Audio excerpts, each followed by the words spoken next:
Саламатсыздар ма? Менің есімім Айбуова Айнұр Қосболғызы, мен дәрігер-эндокринологпын. Бүгін сіздермен қант диабетінің екінші типіндегі қалай тамақтану керектігі жөнінде сөйлесетін боламыз. Жалпы диабет емдеудің мәселесінде қазіргі заманға көзқарасқа сәйкес ең алдымен дәрігер-эндокринологының консультациясынан кейінгі тағайындалатын дәрі-дәрмек бірінші орында, екінші орында диабет мектебінде оқу, яғни диабет туралы толық ақпарат алу және де оны меңгеру. Үшінші ол дұрыс тамақтану және де міндетті түрде физикалық жүктеме. Бүгінгі біздің тақырып ол дұрыс тамақтану принциптерімен толығымен танысу және соны игеру. Жалпы қант диабеті екінші типі диагнозы қойылғаннан кейінгі науқастардағы ең үлкен қателік деп айтуға болады, ол жеуге болмайтын тағамдардың ұзын тізімін құру. Және сол тізім бойынша диетаны ұстану. Әрине ол жақсы және дұрыс, бірақ ондай шектеулік адамда ұзаққа созылмайды. Ол 1-2 күн немесе бірнеше айларға созылуы мүмкін, но соңында бәрібір срыв болып, науқас 1-2 килограмм тастап, оның орнына 5-6 килограммды наоборот қосып алуы мүмкін. Сондықтан бұл науқастарда қорқыныш, шатасу және де көп түсініспеушіліктерді туғызады. Сондай қорқыныш сезімі болмас үшін біз осы тақырыпты талқылау үстіндеміз. Қант диабеті кезіндегі тамақтану принциптері жалпы әрбір науқасқа ол жеке индивидуалды түрде тағайындалады. Яғни біз әрбір пациентке оның науқасының дене салмағына байланысты, қант диабетінің асқынуларының бар жоғына байланысты, диабеттің стажына және де компенсациясына байланысты тағайындаймыз. Жалпы тағам туралы айта кететін болсақ, тағамның компоненттеріне барлығымызға белгілі белок, көмірсулар және де майлар кіреді. Қысқаша кішкене толықтыра кететін болсақ, белок өнімдері не үшін қажет? Белок өнімдері ең алдымен бұлшықет үшін қажет, яғни бұлшықет массасын өсіру үшін және де бұлшықет массасының жалпы бұлшықеттің жақсы жұмыс атқаруы үшін қажет. Және сонымен қоса ферменттер мен гормондардың түзілуіне қажет. Жалпы белок өнімдері барлығымызға белгілі, бұл ет өнімдері, яғни оның ішіне балық та кіреді, жалпы барлық қызыл, ақ ет өнімдерінің барлығы кіреді. Екінші ол жұмыртқа және сонымен қоса сүт өнімдері, бұршақ, жаңғақтар кіреді. Бірақ бұл жерде айта кететін мәселе, сүт өнімдерінің құрамында көбіне табиғи қант, лактоза да кіреді. Сол себепті ол өнімдерді пайдаланған кезде қант мөлшерінде жоғарылауы мүмкін. Майлар бұл ең көп энергия көзі ағзамызда. 1 грамм май бұл 9 килокалория энергия өндіреді. Салыстырмалы түрде ақуыз бен көмірсумен салыстырғанда майлар 2 есе көп энергияны береді бізге.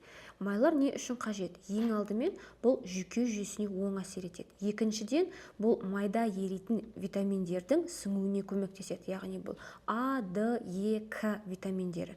Және сонымен қоса майлар организмге түскеннен кейін қорытылуы өте баяу жүреді. Сондықтан қант деңгейін көтермейді және де ұзақ уақыт тоқ жүреді. Майларды пайдаланған кезде біз міндетті түрде қаныққан майларды пайдаланғанымыз дұрыс. Яғни бұлар дегеніміз зәйтүн майы, балық, авокадо, жаңғақ майын қолданған жөн. Ал қанықпаған майлар бұлар фастфудта болады, көбіне қатты майда қуырылған тағамда жатады. Сол себепті түсінік керек. Қаныққан майларды пайдаланған өте пайдалы организм үшін. Енді осы бүгінгі талқыланып жатқан тақырыпты ең маңызды темасы ол көмірсулар. Көмірсулар бұл негізгі энергия көзі. Барлығымыз білеміз, көмірсуды біз нан өнімдерінен, ұн өнімдерінен аламыз. Қант, крахмал, жеміс-жидектерде көмірсулар өте көп. Жалпы қандай диабет деген диагноз қойылған кезде науқастардың алғашқы қоятын сұрағы бұл қандай тағамдық компоненттер глюкозаны жоғарылататын әсерге ие деген сұрақ қойылады. Жалпы ол сұраққа жауап берердің алдында біз білуіміз керек көмірсу не үшін қажет. Себебі көмірсудың алдында науқастарда ешқандай қорқыныш сезімі туындамау керек. Көмірсулар бізде ми және де бұлшықет үшін ең негізгі энергия көзі болып табылады. Яғни ми және де бұлшықет жақсы жұмыс атқару үшін көмірсу барбір біздің организмімізге қажет. Көмірсулар бізде екі түрге бөлінеді, қарапайым және күрделі. Бәлкім осы уақытта барлық науқастар біледі. Эндокринолог дәрігеріне барған кезде эндокринологтар көбіне айтады: қарапайым, яғни тез сіңірілетін көмірсуларды рационнан алып тастаңыздар деп айтылады. Жалпы қарапайым көмірсулар бұлар тез сіңеді және де қант деңгейін тез көтереді.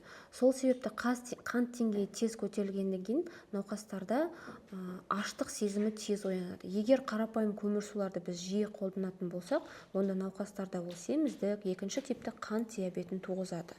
Күрделі көмірсулар бұлар баяу сіңеді, қант біртіндеп көтеріледі, сондықтан бұлар ұзақ уақытқа тоқтық сезімін береді.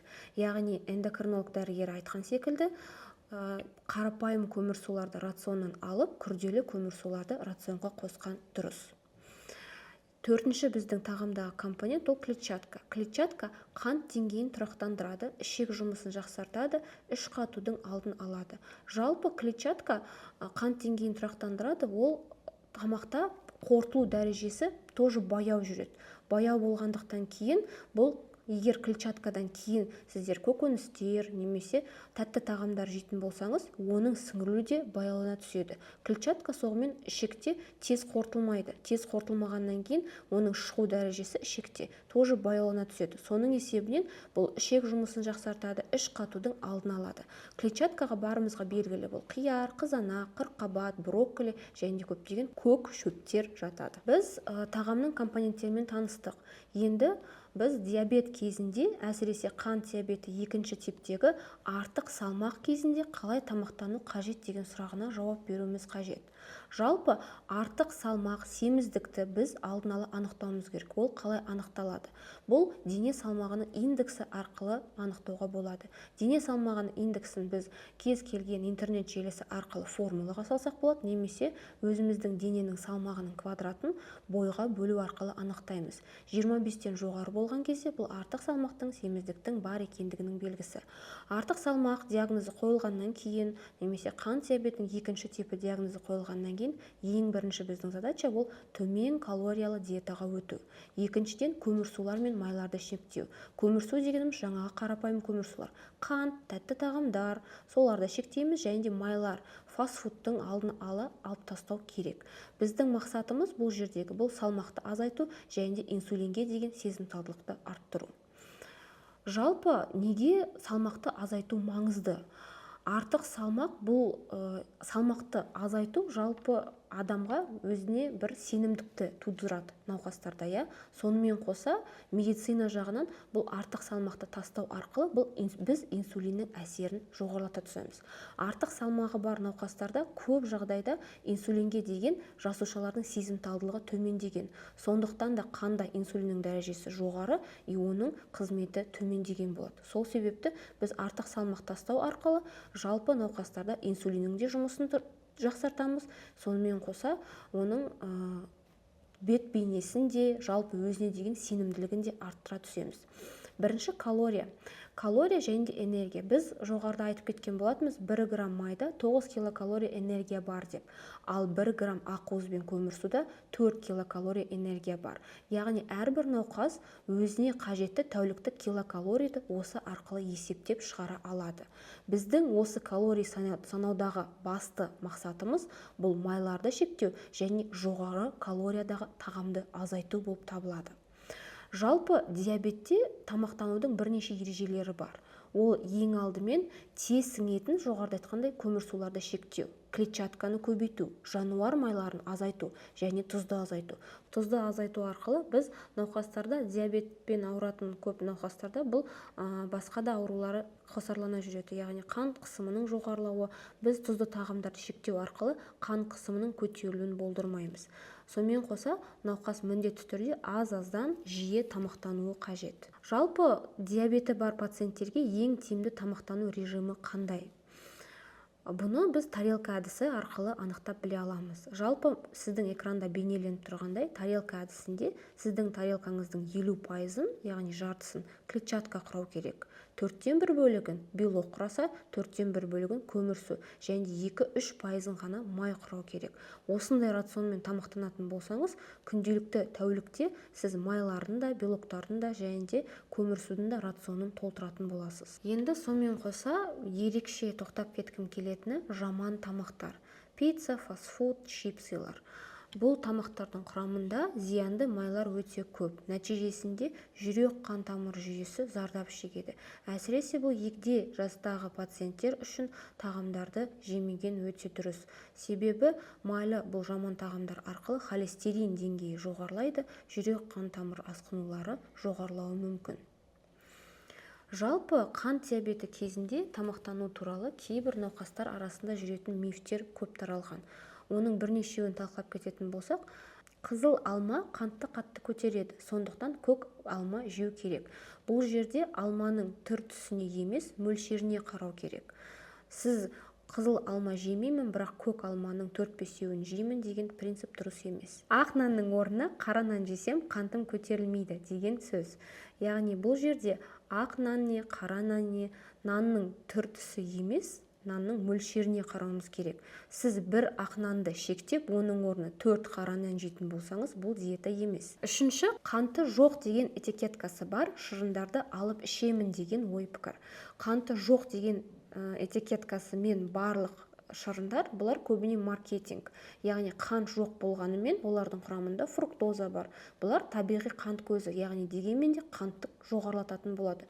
Сондықтан сіз алып ішетін сусындардың барлығын құрамын көру керексіз. Құрамында қанша грамм көмірсу кездесетінін білу керек. Төртінші, қанттың орнына шайға бал қосамын. Көп жағдайда біз ата-апаларымыздан бұл сөзді естиміз. Бұл керісінше жағымсыз әрекеттердің бірі, әдеттердің бірі. Себебі бал бұл да дәл сол сияқты қант, табиғи болғанымен, ода керісінше қанттың мөлшері одан да жоғары. Енді арнайы диабеттік тағамдар туралы кішкене тоқтайық. Арнайы диабеттік тағамдар, өнімдер, бұлар да сонымен қоса маркетингтік жол болып табылады. Жаңа жоғарыда айтқандай, құрамында қанттың орны фруктоза болады. Ол да қантты көтереді. Сондықтан сіз қанты жоқ, бірақ фруктозасы бар деген, бұл қанты төмен деген мағынаны білдірмейді. Сонымен қоса құрамында сорбент болса, сорбенттер көбіне жанама әсер білдіреді. Яғни іштің ауруы, іштің қатуы, іштің кебуі, диареяны шақыруы мүмкін. Сонымен қоса арнайы диабеттік өнімдер қалыпты өнімдерге қарағанда қымбатырақ түседі. Сол себепті сіз өзімнің организміме көмектесемін деп тұрып, керісінше ұтыласыздар. Сонымен қоса көбіне арнайы диабеттік өнімдердің көбісі дәмі бойынша жағымсыз болып келеді. Оның орнына сіз пайдалы клетчатка алыңыздар, белок өнімдерін алыңыздар, қажетті көмірсуларды алыңыздар. Қорытындылай кететін болсақ, дұрыс тамақтану принциптері ең алдымен қантты тұрақтандыру. Екінші, салмақты реттеу және де асқынудың алдын алу болып табылады. Қантты тұрақтандыру бұл бізде ең алдымен қант өнімдерін пайдаланбау емес. Адамның рационында міндетті түрде көмірсулар болу қажет. Көмірсулардың болуы бұл артық салмақтан кетуіне көмектеспейді емес, көмектеседі. Сіз көмірсуды дұрыс пайдаланып және де дұрыс қолданып білу керексіз. Диета дегеніміз бұл шектеу емес. Диета дегеніміз тамағының қаншалықты құрамын және де оның мөлшерін біліп есептеу деген мағынаны білдіреді. Сол себепті диета ұстанған кезде міндетті түрде дұрыс ұстануға тырысыңыздар.